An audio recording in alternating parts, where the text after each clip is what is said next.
Assalamualaikum warahmatullahi wabarakatuh. Perkenalkan, nama saya Siswanti dan teman saya Aisyah Aristianingsi.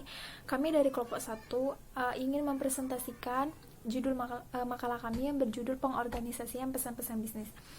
Yang pertama akan saya jelaskan sendiri, yaitu tentang pengertian pengorganisasian pesan-pesan bisnis. Pengorganisasian pesan-pesan bisnis merupakan suatu langkah sekaligus strategi bagi pencapaian tujuan suatu organisasi secara menyeluruh dan merupakan salah satu faktor penentu keberhasilan komunikasi. Setelah merencanakan pesan, langkah selanjutnya menuangkan pesan tersebut, khususnya dalam bentuk tulisan, dapat pula diterapkan untuk komunikasi lisan. Dimulai dengan menyusun kata-kata, kalimat, paragraf, serta menentukan ilustrasi dan keterangan yang dapat membantu mengekspresikan ide pokok. Yang kedua adalah pemahaman konsep komposisi. Penyusunan pesan-pesan bisnis meliputi 3 tahap. Yang pertama adalah perencanaan, yang kedua pengorganisasian, dan ketiga adalah revisi.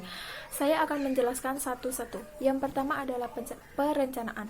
Proses perencanaan meliputi 3 tahap penting yang perlu diperhatikan, yaitu mendefinisikan tujuan, menganalisis audiens, dan memilih saluran dan media komunikasi yang akan digunakan.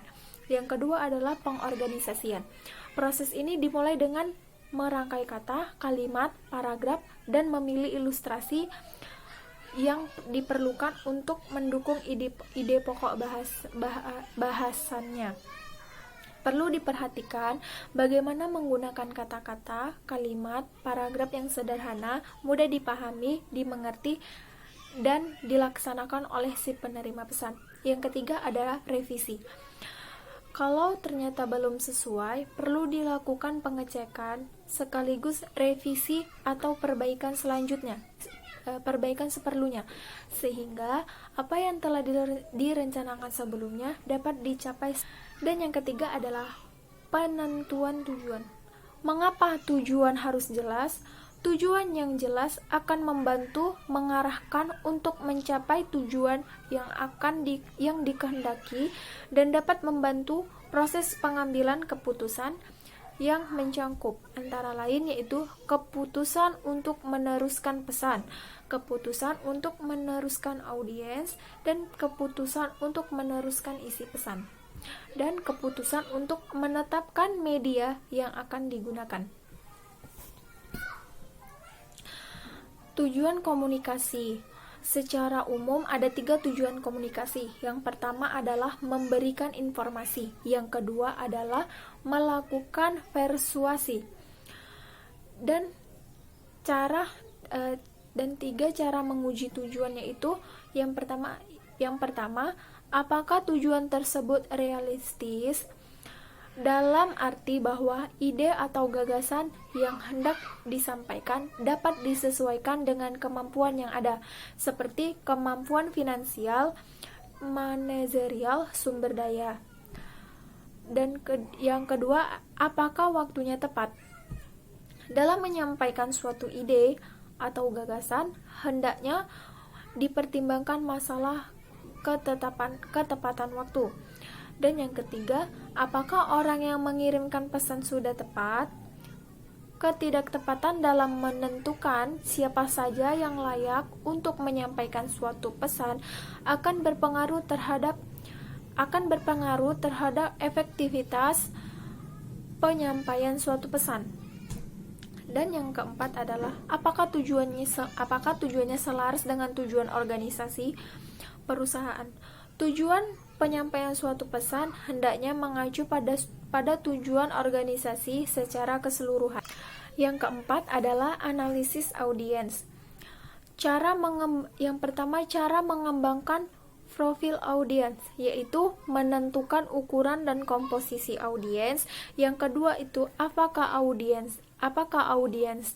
Yang ketiga, reaksi audiens. Yang keempat, tingkat pemahaman audiens. Yang kelima, hubungan komunikator dengan audiens. Kemudian cara memuaskan audiens Cara memuaskan audiens akan kebutuhan informasi. Yang pertama, temukan atau cari apa yang diinginkan oleh audiens.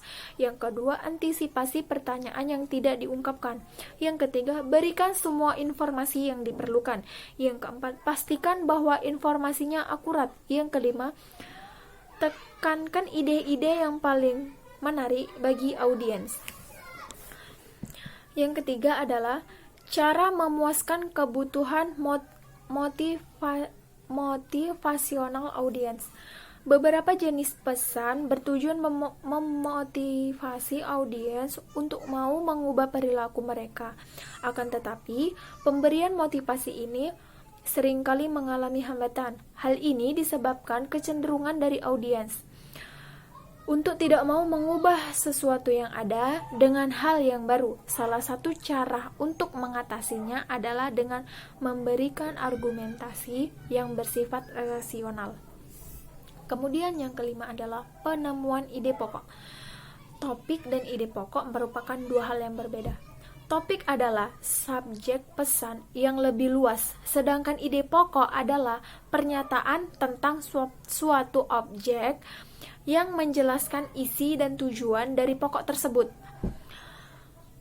Namun, dalam surat yang kompleks, menentukan ide pokok, hal-hal penting yang harus diperhatikan yaitu teknik curah pendapat. Yang kedua adalah pembatas. Apakah yang dimaksud dengan teknik curah pendapat? Teknik curah pendapat yaitu memberikan keleluasan pikiran untuk mencari berbagai kemungkinan, menguji berbagai alternatif dengan mempertimbangkan tujuan audiens dan fakta yang ada. Yang kedua adalah pembatasan cakupan, yaitu ide dari pesan-pesan selebihnya disesuaikan dengan waktu yang tersedia sehingga poin-poin yang penting tak sampai terabaikan. Yang keenam adalah seleksi saluran dan media. Yang pertama ada komunikasi lisan. Salah satu kebaikan dari komunikasi lisan adalah kemampuan memberikan umpan balik dengan segera. Saluran ini digunakan bila pesan yang disampaikan sederhana, tidak diperlukan catatan permanen, dan audiens dapat dibuat lebih nyaman. Komunikasi lisan mencangkup antara lain percakapan antara dua orang atau lebih, pembicaraan lewat telepon, wawancara, kerja, pertemuan kelompok kecil, seminar, dan presentasi lainnya. Yang kedua, komunikasi tertulis. Salah satu kelebihan komunikasi tertulis adalah bahwa penulis mempunyai kesempatan untuk merencanakan dan mengendalikan pesan-pesan mereka. Pesan tertulis merupakan berbagai macam bentuk, antara lain surat, memo, proposal, dan laporan. Dan yang ketujuh, hal-hal yang menyebabkan pesan tidak terorganisasi dengan baik. Dalam suatu organisasi, pesan-pesan yang disampaikan oleh pimpinan kepada para bawahannya kadangkala tidak terorganisasi dengan baik. Hal ini menjadikan pesan-pesan yang disampaikan tidak mengenai sasaran atau hasilnya tidak sesuai dengan apa yang dikehendakannya. Mengapa hal ini bisa terjadi? Tidak terorganisasinya komunikasi dengan baik dapat disebabkan oleh beberapa hal sebagai berikut. Yang pertama adalah bertele-tele. Pesan pembuka awal sebuah surat terlalu panjang, menyebabkan pembaca memerlukan waktu yang cukup lama untuk memahaminya. Yang kedua adalah memasukkan bahan-bahan yang tidak relevan. Penyampaian informasi yang tidak relevan yang membuang waktu, sehingga pesan-pesan yang disampaikan tidak jelas dan sulit dipahami. Untuk itulah kita menyampaikan informasi yang relevan saja kepada audiens. Yang ketiga adalah menyajikan ide-ide secara logis. Hal ini menyebabkan komunikasi antara komunikator dengan audiens akan sulit untuk dipahami. Penyampaian ide juga harus dapat diterima oleh logika kita agar tidak terjadi pemahaman bermakna lain. Yang keempat adalah informasi penting kadangkala tidak tercakup di dalam pembahasan. Bahan yang seharusnya menjadi topik bahas terbaik, oleh karena itu pembahas hal yang hanya bersikap sebagai pelengkap atau pendukung saja, sehingga poin penting dari bahasan tak tersampaikan. Selanjutnya, pentingnya pengorganisasian yang baik. Untuk mengorganisasikan pesan-pesan bisnis yang baik, ada 4 hal yang perlu diperhatikan. Yang pertama, subjek dan tujuan haruslah jelas. Yang kedua, semua informasi harus berhubungan dengan subjek dan tujuan. Yang ketiga, ide-ide harus dikelompokkan dan disajikan dengan cara yang logis. Yang keempat, semua informasi yang penting harus sudah tercakup. Apabila pengorganisasian yang baik ini sudah dilakukan, maka kita akan memperoleh manfaat seperti 1. Membantu audiens memahami suatu pesan. Yang kedua, membantu audiens menerima suatu pesan. Yang ketiga, menghemat waktu. Yang keempat, mempermudah pekerjaan komunikator. Rencana organisasional. Yang pertama, permintaan langsung atau direct request. Jenis atau tipe pesan yang paling umum digunakan adalah penyampaian langsung pada poin yang dituju. Pesan ini dapat berbentuk pesan ataupun memo.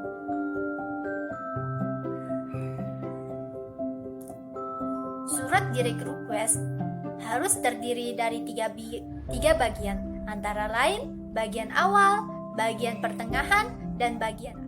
Yang kedua, permintaan informasi rutin. Pesan-pesan bad news, berita buruk atau bad news, seperti penolakan suatu lamaran, penolakan kredit, perampungan karyawan, penurunan pangkat, audiens pada umumnya akan kecewa. Pesan-pesan persuasi untuk melakukan tindakan tertentu seperti penagihan pinjaman, penjualan produk, pendekatan yang digunakan adalah persuasi. Permintaan tidak langsung dan pesan persuasif. Menuliskan pesan goodwill dan good news. Pesan-pesan yang bersifat kekeluargaan tersebut mempunyai pengaruh positif terhadap bisnis.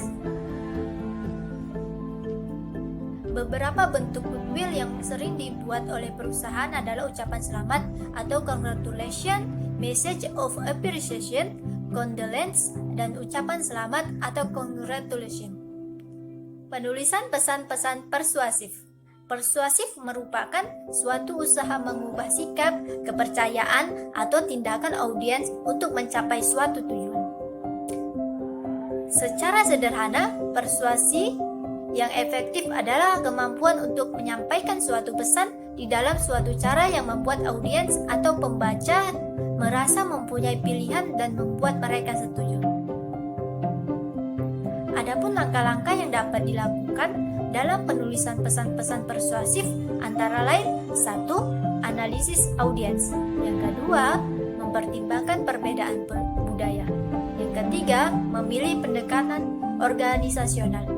Simpulan dari materi hari ini yaitu perencanaan pesan-pesan bisnis merupakan suatu langkah strategis bagi pencapaian tujuan suatu organisasi secara menyeluruh dan merupakan suatu faktor penentu keberhasilan komunikasi.